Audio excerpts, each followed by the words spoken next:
Sí, gracias, presidente. Muy breve, entonces, porque hace un segundo le acabo de decir que me bajaba. Simplemente para recordar algunas cuestiones.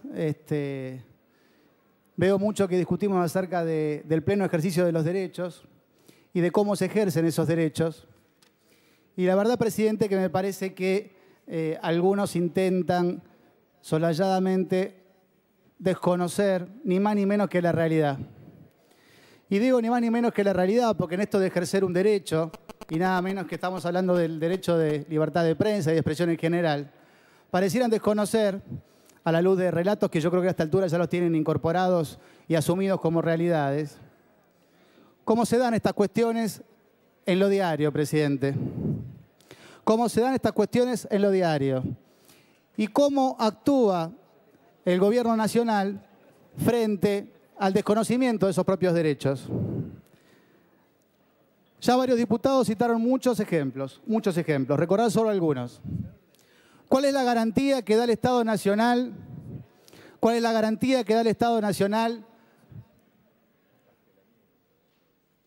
cuando hasta empresas consultoras que lo único que hacen es mensurar un índice de inflación o mensurar cuánto necesita una persona para vivir en forma diaria, reciben una multa de 500.000 pesos y denuncias penales, presidente? ¿Cómo se ejerce? ¿Frente a quién se reclama cuando es el propio Estado Nacional quien propicia el ataque a esa posibilidad de expresarse libremente? ¿Dónde estuvo el Estado Nacional, presidente, cuando algunos periodistas fueron sometidos en plazas públicas a juicios populares? ¿Cuál es la responsabilidad que le cabe al Estado Nacional en todas estas cuestiones? Porque si no, sabe que parece que es todo parte de un discurso, pero cuando llega la hora de confrontar ese discurso con los hechos, damos vuelta a la cara, miramos para otro lado y desconocemos lisa y llanamente cómo se dan todas las cuestiones.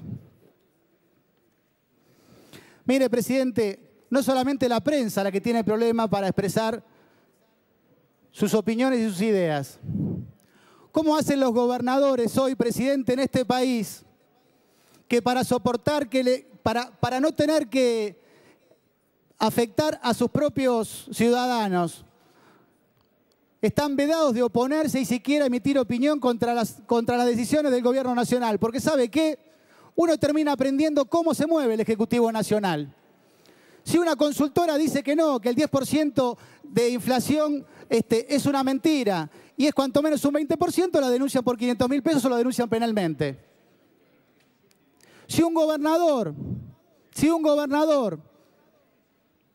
esboza una mínima crítica a una gestión del gobierno nacional, entonces el Ejecutivo Nacional, en consecuencia, deja de girar recursos, presidente. Si un periodista, a través de una investigación o trabajando en un medio de prensa, tiene el descaro, entre comillas, esto de descaro, de señalar algunos hechos, entonces lo someten a un juicio público, a un juicio popular en una plaza pública. Entonces, presidente, lo que no podemos hacer es tapar el sol con las manos. Llénense la boca algunos hablando de derechos, de la posibilidad plena de ejercer esos derechos. El problema es, presidente, cuando desde la boca para afuera hay que hacer algo más. Hay que hacer algo más. ¿Cuál es la situación de emergencia que hoy alguien puede dejar de desconocer? ¿Es solamente el jefe de gobierno de la Ciudad de Buenos Aires? En Córdoba también son otros empleados de algún empresario. Pregúntenle por lo bajo a algunos gobernadores por qué no plantean lo mismo. Pregúntenle a algunos gobernadores cómo paga el gobierno nacional cuando tienen el tupé de discutir una política nacional. Es la política del garrote, presidente. Es la política del garrote. Y si no pueden resolver esas cuestiones en la justicia, como decía alguna diputada preopinante, que no nos hagamos problemas con esta cuestión, porque en realidad esta ley que hoy vamos a sancionar no va a producir ningún efecto. Mire, yo estoy seguro que lo que le dijeron, que no se preocupe, porque cuando esta ley se transforme en ley, para eso ya tienen la reforma del Consejo de la Magistratura, presidente. Para eso ya tienen la reforma del Consejo de la Magistratura. ¿O acaso los jueces van a pronunciarse con la misma libertad a través de esa reforma. Entonces, presidente, hablemos con la verdad, expongámosla y digamos cómo son las cuestiones en la vida real. Los derechos, como todo el mundo dice, se pueden ejercer. Pero el principal responsable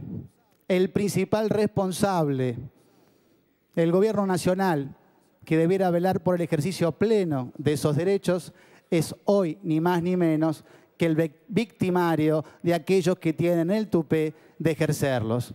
Muchas gracias, presidente. Gracias, diputado.